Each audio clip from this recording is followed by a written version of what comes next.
अस्सलाम वालेकुम। आप तमाम को जनरल टीचर के प्लेटफॉर्म पर मैं दोबारा खुशामदीद कहता हूँ। इससे पहले हमने 17.4 का तकरीबन काम मुकम्मल कर लिया था, तो आज से हम 17.5 स्टार्ट करेंगे। 17.5 में हर क्वेश्चन में कुछ ना कुछ टर्मिनोलॉजीज इस्तेमाल हो रही हैं, तो उस टर्मिनोलॉजीज की थ्योरी हमें पता होनी चाहिए। तो सबसे पहले क्वेश्चन में जब बात होती है तो वो ऑर्डर्ड पेयर वाले क्वेश्चन होते हैं। अब ऑर्डर्ड पेयर है क्या, ये हमें पहले पता होना चाहिए। आगे फिर देखते हैं ऑर्डर्ड पेयर। अब ऑर्डर्ड पेयर है क्या जी। अब देखिए पेयर का मतलब क्या है, दो। A pair of number in which order is maintain, in which दो बार लिखा हुआ है। A pair of number in which order is maintain, यानी नंबरों के पेयर जिसमें ऑर्डर को क्या किया जाए, मेंटेन किया जाए, तसल्जुल रखा जाए ऑर्डर के दरमियान। तो अब इसे कहते हैं ऑर्डर्ड पेयर। अब ऑर्डर्ड पेयर यूज कहाँ पर होते हैं? ऑर्डर्ड पेयर हम बेसिकली एनालिटिकल ज्योमेट्री में यूज करते हैं। एनालिटिकल ज्योमेट्री क्या होती है? जिसमें हम ग्राफ बना के 9th क्लास में जैसे हम लोग ग्राफ बनाकर बता रहे थे कि ये पॉइंट इसको शो करता है, ये पॉइंट इसको शो करता है। ऑर्डर्ड पेयर यानी उसमें दो एक्स और वाई एक्सिस होते थे, एक्स एक्सिस और वाई एक्सिस में इस तरीके की बात होती थी, 1 और 2 3 और 4। तो ये हम तमाम चीजें करते थे, ये भी ऑर्डर्ड पेयर ही कहलाएगा। अब बात करते हैं इसको हम जानेंगे कैसे। देखिए ऑर्डर्ड पेयर में दो नंबर होते हैं, मिसाल के तौर पर ए कॉमा बी। ठीक, अब अगर ऑर्डर की ये पहला कंपोनेंट है, ये पहला एलिमेंट है और ये दूसरा एलिमेंट है, अगर दो कंपोनेंट हो, जैसे ये एक कंपोनेंट है ए कॉमा बी और दूसरा कंपोनेंट है सी कॉमा डी, तो ये हमेशा आपस में क्या होंगे, बराबर होंगे। जब आपस में बराबर होंगे तो उसका मतलब क्या, पहले कंपोनेंट का पहला एलिमेंट और दूसरे कंपोनेंट का दूसरा एलिमेंट बराबर होगा, यानी ए इक्वल टू सी और पहले कंपोनेंट का दूसरा एलिमेंट और दूसरे कंपोनेंट का दूसरा एलिमेंट आपस में बराबर होगा, b इक्वल टू डी। तो इस तरीके से हम क्वेश्चन को सॉल्व करेंगे। अब चलते हैं क्वेश्चन नंबर 1 की जाने। क्वेश्चन नंबर 1 हमारा क्या कह रहा है कि find the value of x and y। x and y की हमें वैल्यू निकालनी है, मगर याद रहे ये देखिए पहला क्वेश्चन ऑर्डर्ड पेयर में है, दूसरा क्वेश्चन भी ऑर्डर्ड पेयर में। तो अब हमें पता होता है ऑर्डर्ड पेयर, सबसे पहले सॉल्यूशन में हेडिंग डाल देंगे। ऑर्डर्ड पेयर किसके बराबर होता है, यानी ऑर्डर्ड पेयर का जो पहला कंपोनेंट है, पहले कंपोनेंट का पहला एलिमेंट और दूसरे कंपोनेंट का दूसरा एलिमेंट आपस में बराबर होंगे। तो पहले कंपोनेंट का पहला एलिमेंट क्या चल रहा है, x - 5 बराबर होगा किसके, 11 के। और फिर n डाल के दूसरी इक्वेशन बना लेंगे। दूसरा कंपोनेंट 10 बराबर होगा y - 7 के। तो हमने x और y दोनों की वैल्यू निकालनी है। तो अब सीधा सिंपल सी बात है, यहाँ पर -5 हो रहा है, वहां पे जाके इक्वल टू के जाके क्या होगा, 11 + 5। अब देखिए हमें x की वैल्यू चाहिए, तो ये क्या हो गया, x इक्वल टू 11 + 5 16। तो यहाँ पे ये x की वैल्यू हमारे पास आ गई। इसी तरीके से अब याद रहे जिस चीज की वैल्यू निकालनी है वो हमेशा पॉजिटिव में आना चाहिए, नेगेटिव में नहीं आना चाहिए। तो y को मैं अपनी जगह पर रहने दूंगा, यहाँ पे -7 है, वहां पे जाके +7 हो जाएगा और y यहीं पर ही रहा। 10 + 7 कितना होता है, 17 बराबर है y के। यकीनन अब क्या करूंगा, अरेंज कर लूंगा, y बराबर हो जाएगा 17 के। तो ये हमारा आंसर आ गया दोनों का। अब चलते हैं क्वेश्चन नंबर 2 की जाने। क्वेश्चन नंबर 2 में भी हमने यही करना है। पहले कंपोनेंट का हमारा पहला एलिमेंट 5x + 8 और इसके आगे ये है 3x + 10 और एंड करके हम यहाँ पे लिख देंगे 5y - 4 बराबर है 2y + 2 के। यानी बात आपको समझ में आ रही होगी। हमेशा अब हमने क्या करना होता है कि जो दोनों तरफ x है, तो मैं हमेशा x को जिसकी वैल्यू कम होगी उसको मैं बड़े वाले x के जानिब लाऊंगा। अगर मैं 5x को 3x के पास लेके जाऊंगा तो ये माइनस में चले जाएगा और फिर 3 - 5 यानी -2x, यानी बड़े नंबर की साइन होगी तो -2x। तो यहाँ पे हमारी गड़बड़ हो जाएगी, x हमेशा पॉजिटिव चाहिए। तो यहाँ पे 3x प्लस होगा, वहां पे जाके -3x हो जाएगा, यहाँ पे 8 प्लस हो रहा है, वहां पे जाके -8 हो जाएगा। तो 5x - 3x कितना होता है बेटा, 2x और 10 - 8 कितना होगा, 2। अब यहाँ पे 2 और x आपस में मल्टीप्लाई हो रहा है, तो 2x के साथ हमें x की वैल्यू चाहिए, ना कि 2x की। तो 2 को खत्म करने के लिए हम क्या करेंगे, 2 यहाँ पे मल्टीप्लाई हो रहा है, इक्वल टू के उस जाएंगे जाके डिवाइड होगा, दोनों एक ही टेबल में आते, 2 1 2 2 1 2, तो x की वैल्यू आ गई हमारे पास 1, और 1 की नीचे कोई औकात नहीं होती। अब चलते हैं अगले क्वेश्चन, अगले पार्ट की जाने। अब यहाँ पे ये प्लस 2 हो रहा है, वहां पे जाके -2 है। इसी तरीके यहाँ पे -4 हो रहा है, उस जानिब जाके +4। 5 में से -2 गए तो कितने y बदले बेटा, 3y, और यहाँ पे 2 + 4 6। अब यकीनन यही करेंगे, यहाँ पे 3 मल्टीप्लाई y के साथ जाके इक्वल टू के उस साइड लेके जाएंगे, तो ये यहाँ पे हो जाएगा डिवाइड 6 डिवाइडेड बाय 3, 3 1 3 और 3 2 6, तो y की वैल्यू आ गई हमारे पास 2। तो इस x की वैल्यू आई 1, यहाँ पे आई 2, और यहाँ पे x की वैल्यू 16 और y की वैल्यू आई 17। तो यहाँ पे क्वेश्चन नंबर 2 पार्ट 1 के 2। क्वेश्चन नंबर 3 में देखिए क्या कह रहा है कि पहला तो हम लोग सबसे पहले सॉल्यूशन की हेडिंग डाल देंगे। पहले कंपोनेंट के जो पहला एलिमेंट है 2x माइनस 3y वो बराबर हो जाएगा 3 के, और जो दूसरा चल रहा है 5x प्लस y बराबर है 16 के। तो अब मैं क्या करूंगा, इन्हें इक्वेशंस का नाम दे दूंगा। ये हो जाएगी इक्वेशन 2 और ये हो जाएगी हमारी इक्वेशन 1।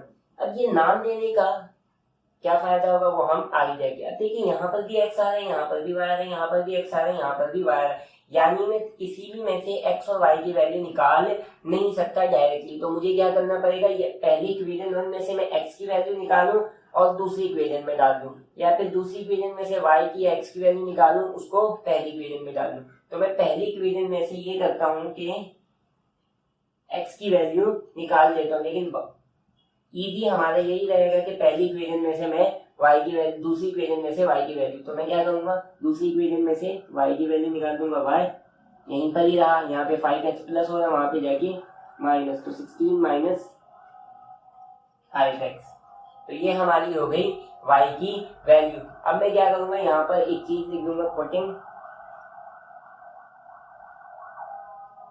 y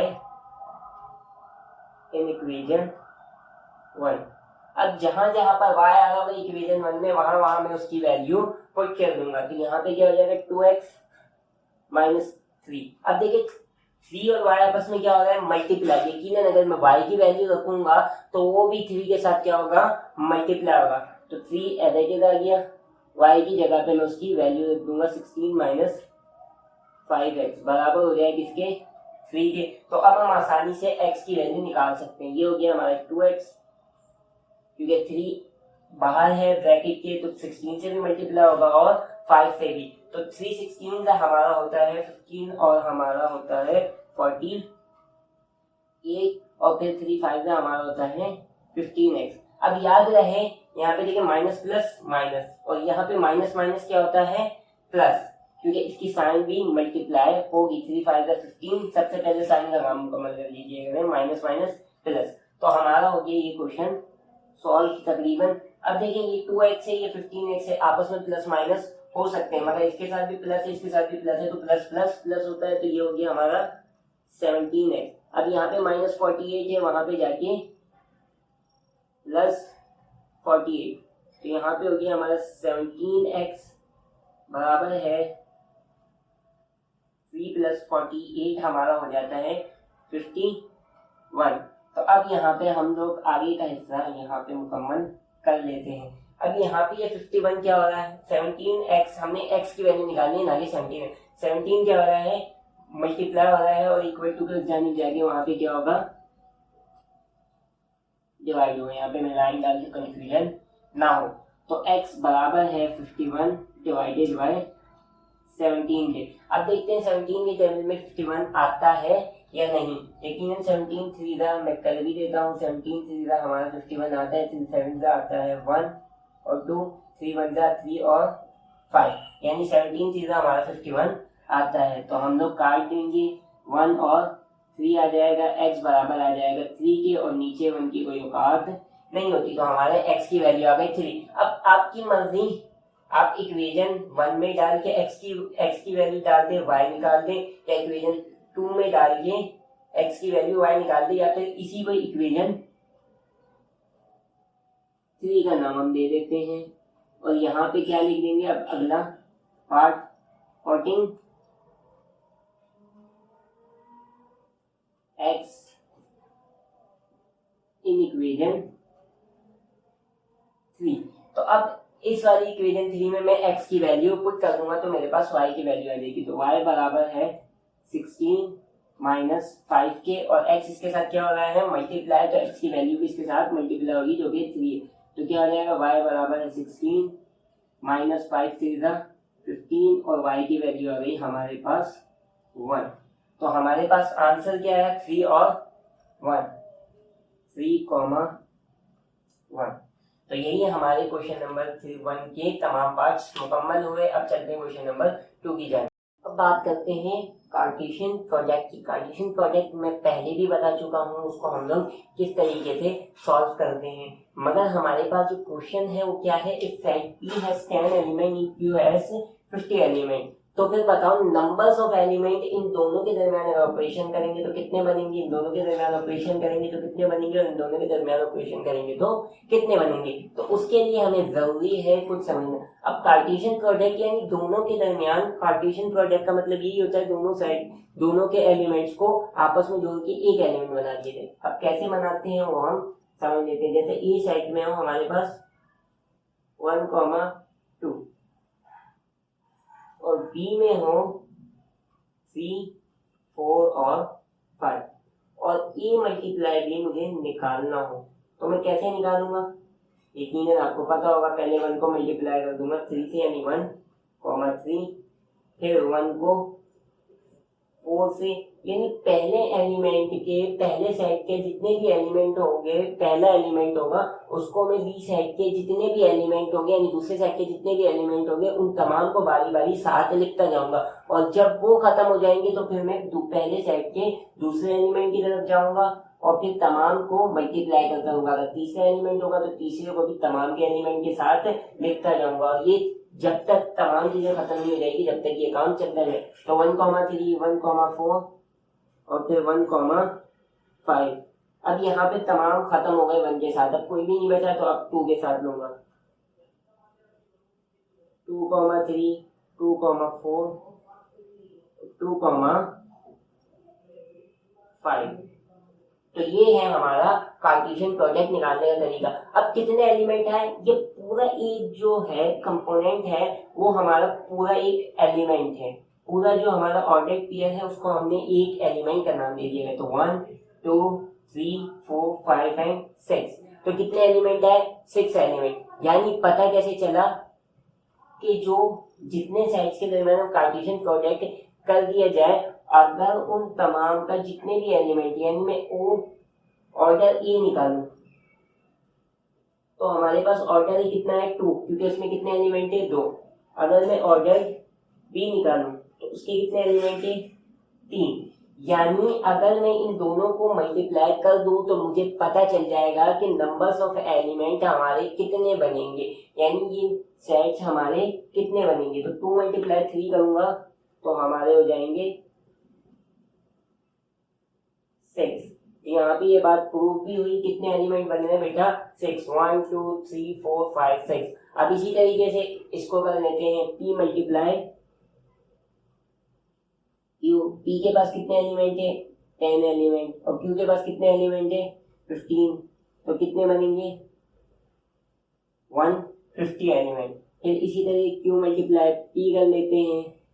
Q के पास है 15 और उसके पास एक 10। कान इधर से पकड़ो उधर से पकड़ो, बात एक ही है। Q को P से मल्टीप्लाई कर दो, P से Q को मल्टीप्लाई कर दो, आंसर एक ही आना है 150। अब P मल्टीप्लाई बाय P करेंगे तो आपका P के पास एलिमेंट है 15, P के पास है 10 और दूसरे P के पास भी 10 ही है। तो इसके 100 टोटल नंबर्स ऑफ एलिमेंट बन जाएंगे। यकीनन ये वाली बात आपको समझ में आई होगी। अब चलते हैं क्वेश्चन नंबर 3 की जानिब। क्वेश्चन नंबर 3 में हमें कुछ सेट्स दे दिए गए ए, बी और सी। फिर कहा गया है कि पहले ए मल्टीप्लाई बी मालूम करो, फिर बी मल्टीप्लाई सी, और इसी तरीके से 5 क्वेश्चंस दे दिए गए हैं। तो सबसे पहले हम क्विकली ए मल्टीप्लाई बी मालूम कर लेते हैं। तो ए मल्टीप्लाई बी मालूम करने का क्या तरीका होगा, सबसे पहले मैंने ए का सेट लेना है, ए का सेट है 1,2 बीच में मल्टीप्लाई, और बी का सेट है 2,3। इनके दरमियान हमने कार्टेशियन प्रोडक्ट मालूम करना है। तो 1,2 फिर 1 को वापस से 3 के साथ, अब यहाँ पे तमाम एलिमेंट्स खत्म हो गए, अब दूसरे से पहले सेट के दूसरे एलिमेंट की तरफ आऊंगा। तो 2,2 2,3। तो यहाँ पे हमारा ये पहला सवाल मुकम्मल हुआ। अब दूसरा सवाल क्या है, b मल्टीप्लाई सी। तो b मल्टीप्लाई सी निकालने बहुत ही आसान है। b हमारा चल रहा है 2,3, बीच में कार्टेशियन का निशान, और c 1,3,5। तो इजीली निकाल सकते हैं। पहले 2 को 1 के साथ लिखेंगे, फिर 2 को 3 के साथ, फिर 2 को 4 के साथ। अब तमाम 2 को 5 के साथ, सॉरी 4 तो है ही नहीं। अब करेंगे किसके साथ, दूसरे एलिमेंट के साथ। 3 को 1 के साथ, 3 को 3 के साथ, और 3 को 5 के साथ। तो ये हमारे यहाँ पर ये क्वेश्चन मुकम्मल हुआ, बी मल्टीप्लाई सी बी। अब आते हैं क्वेश्चन नंबर 3 की जानिब। क्वेश्चन नंबर 3 में क्या कह रहा है, A multiply B union C. अब हमें बी यूनियन सी मालूम नहीं है, तो सबसे पहले हमने क्या करना पड़ेगा, बी यूनियन सी मालूम करना पड़ेगा, क्योंकि वो ब्रैकेट में है। तो बी यूनियन सी निकालने का एक आसान तरीका ही है। तो बी हमारे पास चल रहा है 2,3, यूनियन का निशान डालेंगे, और सी हमारे पास चल रहा है 1,3,5। इन दोनों के दरमियान यूनियन का मतलब यही होता है कि सेट्स को, जितने भी सेट्स हैं उन तमाम के नंबर को तरतीब से 1, 2, 3 दोनों में एक ही बार लिख देंगे, और 5। तो ये हमारा सेट्स मुकम्मल हुआ बी यूनियन सी का। तो अब हम क्या करेंगे, ए को मल्टीप्लाई कर देंगे बी यूनियन सी के साथ, यानी इन दोनों का कार्टेशियन प्रोडक्ट निकाल लेंगे। तो ए यहाँ पे लिखा मैंने मल्टीप्लाई बी यूनियन सी। तो निकालने का बड़ा आसान तरीका है। ए हमारे पास चल रहा है 1,2, बीच में मल्टीप्लाई का निशान, और बी यूनियन सी हमने अभी निकाला, क्या चल रहा है 1, 2, 3 और 5। तो अब इन दोनों के दरमियान हमें कार्टेशियन प्रोडक्ट निकालना है। तो कैसे निकालेंगे, पहले लिखेंगे 1 को 1 के साथ, फिर 1 को 2 के साथ, फिर 1 को 3 के साथ, फिर 1 को 5 के साथ। अब यहाँ तक तमाम पहला एलिमेंट खत्म हो गया पहले सेट का। अब दूसरे सेट का, पहले सेट का दूसरे एलिमेंट पे चलते हैं। 2 को 1 के साथ, फिर 2 को 2 के साथ, फिर 2 को 3 के साथ, और फिर 2 को 5 के साथ। तो ये हमारा पहला। अब क्वेश्चन नंबर 5 हमारा क्या कह रहा है कि पहले ए इंटरसेक्शन बी निकालें, और फिर बी इंटरसेक्शन सी निकालें, और फिर इन दोनों के दरमियान कार्टेशियन प्रोडक्ट मालूम करें। तो मैंने ई साइड लिख दिया, बी साइड लिख दिया, और इन दोनों के दरमियान इंटरसेक्शन का मतलब वही होता है जो दोनों साइड्स में सेम एलिमेंट हो उसे लिख दिया जाए। तो दोनों साइड में सेम एलिमेंट 2 है, तो मैंने लिख दिया। तो ये हमारा एक ब्रैकेट सॉल्व हो गया। अब चलते हैं दूसरे ब्रैकेट की तरफ, जो कि है बी इंटरसेक्शन सी। तो बी साइड में हमारे पास चल रहा है 2,3, और इसमें चल रहा है 1,3,5। तो इन दोनों साइड्स में कौन सा सेम एलिमेंट है, यकीनन 3 सेम एलिमेंट है, तो हम लिख देंगे। तो ये हमारा बी इंटरसेक्शन सी भी मुकम्मल हो गया। अब क्या कह रहा था कि इन दोनों ब्रैकेट के दरमियान आप कार्टेशियन प्रोडक्ट मालूम करके दिखाए। तो A intersection B multiply by B intersection C. तो ए इंटरसेक्शन बी का आंसर आया था हमारा 2, बी इंटरसेक्शन सी का हमारा आंसर आया था 3। तो यकीनन कार्टेशियन प्रोडक्ट इसका क्या निकलेगा, 2,3। तो ये हमारा आंसर आ गया सिर्फ एक ही एलिमेंट हमारा एक ही साइड निकल सकता है, इसके अलावा नहीं निकल सकता। अगर वीडियो आपको पसंद आ रही है तो लाइक करें, शेयर करें, सब्सक्राइब करें, अपने दोस्तों को भी इससे आगाह करें। जो अगली वीडियो आएगी वो बहुत ज़्यादा अहम है, जिसमें मैं रिलेशंस बनाना सिखाऊंगा, फंक्शंस के बारे में बताऊंगा, डोमेन, को डोमेन, टाइप्स ऑफ फंक्शन, बहुत सी चीज़ें हैं जो आपको कॉन्सेप्ट है जिसके बारे में क्लियर होना ज़रूरी है। तो स्टे ट्यून। अल्लाह हाफ़िज़। अगर आपको वीडियो पसंद आ रही है तो लाइक करें और चैनल को सब्सक्राइब करना ना भूलें।